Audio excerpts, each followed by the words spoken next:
அஇஅதிமுகவினுடைய எந்த அண்ணாவினுடைய பெயரை வைத்து அந்த கட்சி நடத்தி கொண்டிருக்கிறார்களோ அண்ணாவை சிறுமைப்படுத்தி பெரியாரை சிறுமைப்படுத்தி காணொலிகளை எல்லாம் வெளியிட்டு காட்டியிருக்கிறார்கள். ஆனால் அதையெல்லாம் இவர்கள் சகித்துக் கொண்டு அந்த மேடையில் உட்கார்ந்திருந்தது எப்படி? இதுல நட்பு ரீதியாக அழைத்தார்கள், நாங்கள் போனோம் அப்படின்னு சொல்றதுக்கு என்ன அடிப்படை? இந்து முன்னணி இந்து மதம் சார்ந்த கொள்கையை கடைபிடிக்கிறது.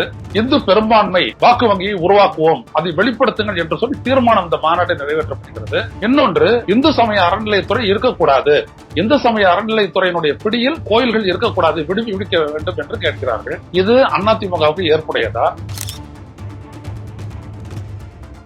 இன்னைக்கு இருக்கக்கூடிய அதிமுக அதனுடைய கொள்கை ரீதியாவே இவங்க பாஜக பக்கம் போறாங்க. அவங்களுக்கு பெரியாரை பத்தியோ அண்ணாவை பத்தியோ எம்ஜிஆரை பத்தியோ ஜெயலலிதா பற்றியோ எந்த கவலையும் இல்லை.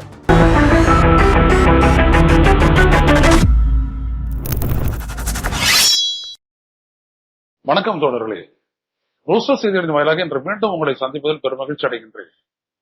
மதுரையில் நடந்த இந்து முன்னணி நடத்திய அந்த முருக பக்தர்கள் மாநாட்டில் அஇஅதிமுகவினுடைய தலைவர்கள் கலந்து கொண்டது பெரிய சிக்கலில் அவர்களை ஆழ்த்திவிட்டது. அங்க அஇஅதிமுகவினுடைய எந்த அண்ணாவினுடைய பெயரை வைத்து அந்த கட்சி நடத்தி கொண்டிருக்கிறார்களோ அண்ணாவை சிறுமைப்படுத்தி பெரியாரை சிறுமைப்படுத்தி காணொலிகளை எல்லாம் வெளியிட்டு காட்டியிருக்கிறார்கள்.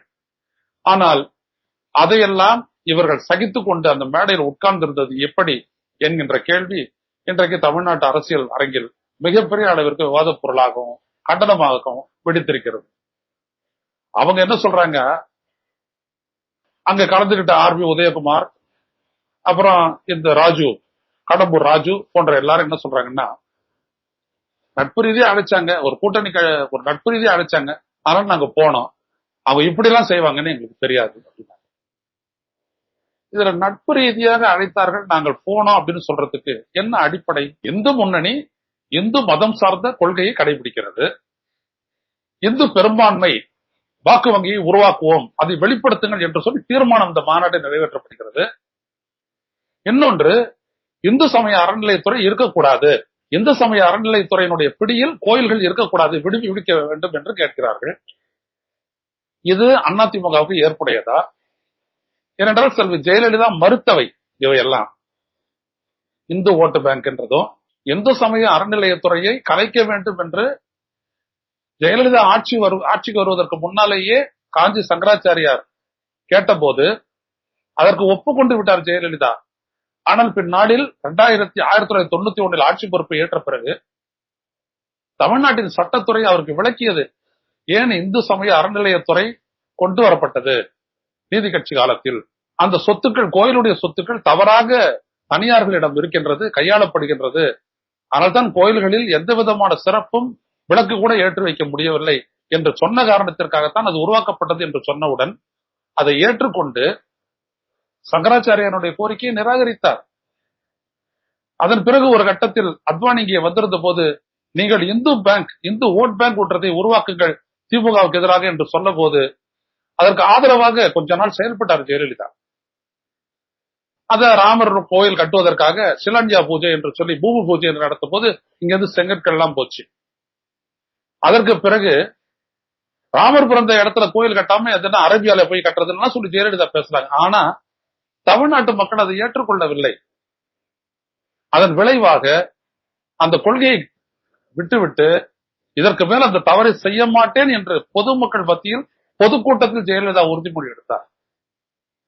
இதையெல்லாம் தாண்டிட்டு இந்து முன்னணி நடத்தக்கூடிய அந்த கலவரத்தை உருவாக்க வேண்டும் என்கின்ற நோக்கத்தோடு நடைபெறக்கூடிய அந்த பிள்ளையாறு ஊர்வலம், பிள்ளையார் சதுர்த்தி முடிஞ்ச உடனே பிள்ளையார் சிலைகளை எடுத்துட்டு போய் கரைக்கிற ஊர்வலத்துக்கு தமிழ்நாட்டினுடைய காவல்துறையை வைத்து கடும் பாதுகாப்பை வைத்து கொடுத்தே நடத்தி வருகின்றது. அதிமுக ஆட்சியில் இருந்த போது அதே தான், திமுக ஆட்சியில் இருந்தாலும் அதே தான்.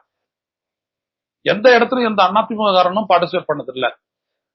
அவ்வாறு இருக்க அந்த மாநாட்டில் அவங்க நட்பு ரீதியா அழைச்சாங்கன்னு எந்த அடிப்படையில நீங்க போனீங்க? அண்ணா ஒரு மதச்சார்பற்ற அரசியல் கொள்கையை கடைபிடித்தவர், ஜனநாயகவாதி, சமத்துவ கொள்கையை ஏற்றவர், சமூக நீதியை சொன்னவர். பெரியாரை எனது தலைவர் என்று ஏற்றுக்கொண்டு கடைசி வரைக்கும் கட்சியினுடைய பொதுச் செயலாளர் என்கிற பதவியில தான் இருந்தவர். அப்படிப்பட்டவருடைய பெயரை கட்சியில் வைத்துக் கொண்டு அவருடைய உருவத்தையும் கொடியில போட்டுக்கிட்டு நீங்க எப்படி அவங்க அழைச்சாங்கன்னு அந்த மாநாட்டில் போய் கலந்துக்கிட்டீங்க? என்ன அர்த்தம்னா, இன்னைக்கு இருக்கக்கூடிய அதிமுக அதனுடைய கொள்கை ரீதியாவே இவங்க பாஜக பக்கம் போறாங்க. அவங்களுக்கு பெரியாரை பத்தியோ, அண்ணாவை பத்தியோ, எம்ஜிஆரை பத்தியோ, ஜெயலலிதா பற்றியோ எந்த கவலையும் இல்லை. RSS பொறுத்து தெளிவான ஒரு நிலைப்பாட்டை கொண்டிருந்தார் எம்ஜிஆர்.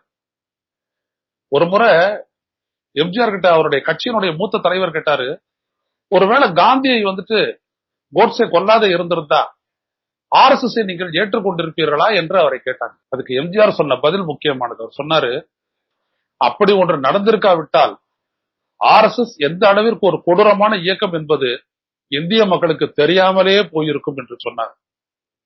கொலை பண்ணாலும் சரி, இல்லைன்னாலும் சரி, இது ஒரு மோசமான இயக்கம், சமூக விரோத இயக்கம் என்பதை எம்ஜிஆர் உணர்ந்திருந்தார் என்பதற்கு இது அத்தாட்சி. இதை பத்திரிகையாளர் திரு பிரியன் அவர்கள் பல விவாதங்களில் எடுத்து கூறியிருக்கிறார். ஏன்னா அவர் கல்கியின் ஆசிரியராக இருந்தபோது அந்த பேட்டி எடுக்கும் போது அவர் இருந்தார். எம்ஜிஆர் சொன்னதை கேட்டவர். இதான் ரொம்ப முக்கியம். அப்ப நாம இதெல்லாம் உணரணும். எம்ஜிஆர் சொன்னதை கேட்டவர், அவரிடம் சொல்லி அதை அவர் வெளியிட்டிருக்கிறார், பல இடங்கள்ல சொல்லி இருக்கிறார்.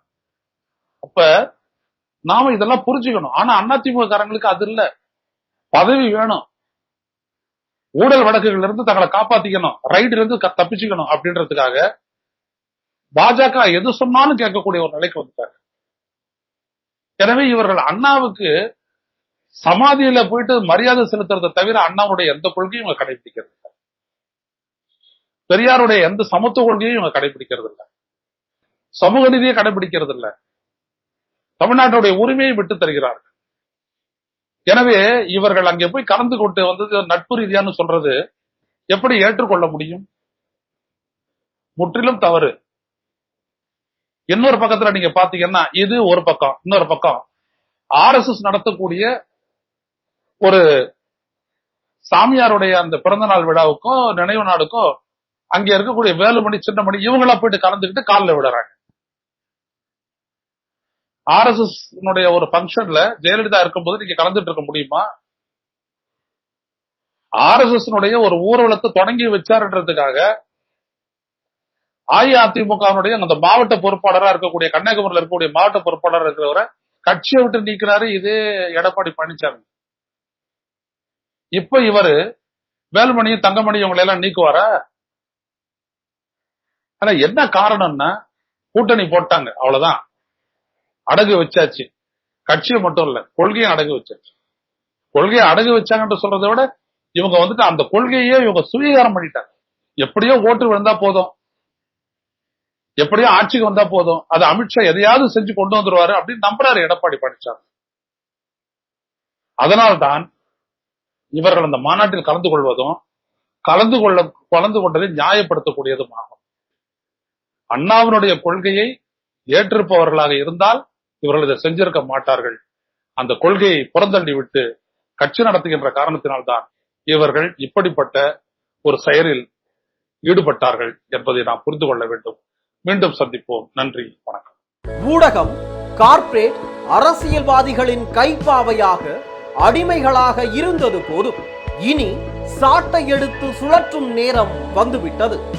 ஊடகம் பொதுமக்களாகிய உங்களுக்காக, உங்களாலேயே இயக்கப்பட வேண்டும். ஊடக சுதந்திரத்திற்காக உங்களின் பங்களிப்பை இன்றே அளித்திடுங்கள்.